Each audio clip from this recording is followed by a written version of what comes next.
മധുരയിൽ ഡെപ്യൂട്ടി മേയറുടെ വീടിനു നേർക്ക് ആക്രമണം. മധുര കോർപ്പറേഷൻ ഡെപ്യൂട്ടി മേയറും CPM നേതാവുമായ ടി നാഗരാജിന്റെ വീടാണ് വടിവാളുമായി എത്തിയ 4 സംഘം ആക്രമിച്ചത്.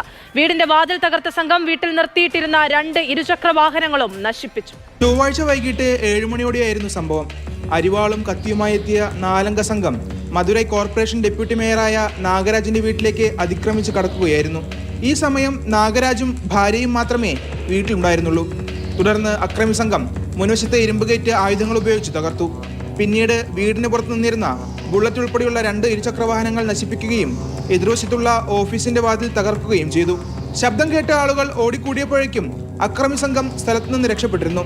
സംഭവമറിഞ്ഞ് ജയ്ഹിന്ദ്പുരം പോലീസ് സ്ഥലത്തെത്തി അന്വേഷണം ആരംഭിച്ചു. അതേസമയം അക്രമത്തിൽ പ്രതിഷേധിച്ച് CPM പ്രവർത്തകർ മധുരയിൽ റോഡ് ഉപരോധിച്ചു.